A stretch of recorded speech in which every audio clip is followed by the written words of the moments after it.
Good day, everybody. This is Kevin Hogan. I'm the author of The Psychology of Persuasion, The Science of Influence, 22 other books that have been translated into 43 languages all around the world. Actually, 21 other books with one forthcoming next year, which will make it 24, just to be precise. Okay, so here's the thing. Now, we're here in the world of Facebook. It used to be 6 degrees of separation between like me and the president, right? So in other words, if I wanted to meet President Trump or President Obama, I would have to talk to a friend who would talk to a friend who would talk to a friend who would talk to a friend who would talk to a friend who would talk to one of those gentlemen, right? And they would say, oh, of course we want to meet you, all right? 6 degrees of separation. That was as recent as 25 years ago. Do you know what the degrees of separation are now? 2.3. That means almost everybody is only one friend away from someone else. Social media has really helped us with this because now that we have social media, our network has grown from approximately, the average person knows about 200 people, okay? But once you're online, the average person knows maybe 800 people or 900 people. Now they don't really know these people. Almost everybody that shows up in the stream when my thing is accidentally on the stream, I try not to look at the stream too much, but when it's there, I don't really know the person. I recognize the names and I'm like, yeah, I remember that person friended me or something. And I said yes after we check them out to make sure they're not, real people, not robots, not bad people and all this. And so this is cool. And the thing is if you want to meet somebody, now say that you want to meet President Trump or President Obama, or you want to meet Chancellor Merkel or the Prime Minister of Japan, for example, or you want to meet, come on guys, work on McCartney for me. If you want to meet most people in the world, I wanted to meet Heidi Klum, I got it, okay, all right. I wanted to meet a couple other people that I won't say their names for, and I got them. Almost anybody that you want to meet, you can do, and usually there's only one person between you and them. Every now and then when I've wanted to meet somebody and say hello and just have 10 minutes or 15 minutes, sometimes you find out they want to meet you too. That's cool. And those things happen and then they last all day long. But when they don't, your friend usually knows somebody else who can make this happen. And people are very happy to make those kind of things happen. Now, you don't want to do it every single day. You don't want to be driving somebody crazy. But there are people who are what I call influencers. Now, influencers are not people who just go around influencing people. These are people who, when they say something, it carries weight. Okay, it carries authority. Whether you like him or not, Obama, Trump, these people were influencers. Like it or not, Merkel and the Prime Minister of Japan and the Prime Minister of France and all these people, they have massive amounts of power and influence. Whether you like it or not doesn't matter. They're just powerful and they're influencers. They have the ability to sway the opinions of a lot of people. Now, am I an influencer? Are you an influencer? Doesn't matter.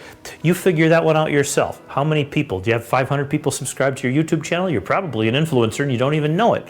500 people on a YouTube channel is amazing, okay? Now granted, you're not showing cars or cute girls, but if you're actually giving something of value out there, that's a whole bunch of people that are watching you and paying attention. You are influential. YouTube is a powerful medium, but the vast majority of people on YouTube don't use it for the tools of influence. They're not out there trying to connect with other people. But that's not true for me. My world is all about influence. My world is about connecting and having power with other people. So I like to be able to connect with people when I want to and not when I don't want to. So you're 2.3 degrees of separation away from everybody. But that's only one good reason to have a network. And by the way, the word network is kind of like not my favorite word in the world. I always tell people that people are friends, right? Like, who's that? That's my friend. Oh, really? Where'd you meet him at school? No. I mean, we did a project together. We wrote a book together. Oh, so he's your partner? Well, no, he's my friend. And I gave the example about this, like in one of my books. I think it was Psychology of Persuasion.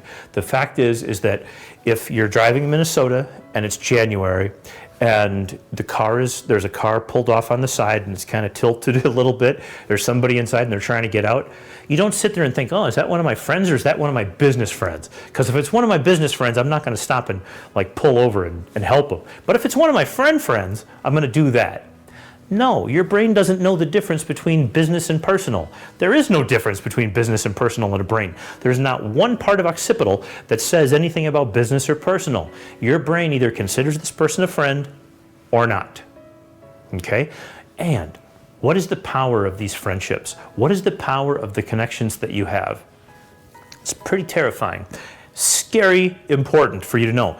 Your weight, your body weight, okay, your body weight, how much you weigh in the morning is influenced by friends of your friend, okay? So in other words, here's a person who you have never met. This person has gained 20 pounds this year, okay? This person's friend, none of the rest of these people's friends out here that you have, just this person's friend. So here's my friend Deb, right? And Deb's friend over here, Bill, he gained 20 pounds. Do you know that the probability of me gaining weight is significant? It's measurable, and it's been measured, and I believe it's worth 1.5 or 2 pounds a year. That's just Deb's friend, and she has lots of friends, okay? So that's one example.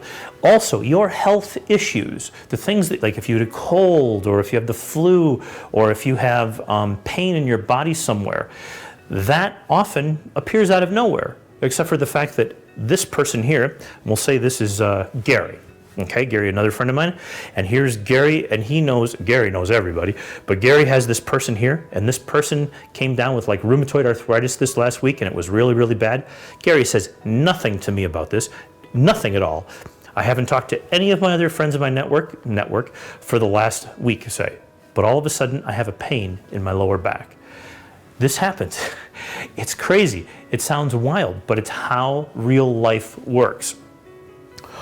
There's also cool things that go here. People, here's, let's see who else is on my list. Gary and, oh, here you go, Sebastian, our buddy Sebastian. Imagine that Sebastian's in a bad mood today. Why? Because his buddy Bill over here is in a bad mood. So Bill's in a bad mood, Sebastian gets in a bad mood. My probability of having a bad mood, yes, increases. But say Sebastian does something really cool, because one time I asked Sebastian to help out a group of orphans in a foreign country, and Sebastian said, sure, no problem. And he sent a big check to help out. Super appreciative.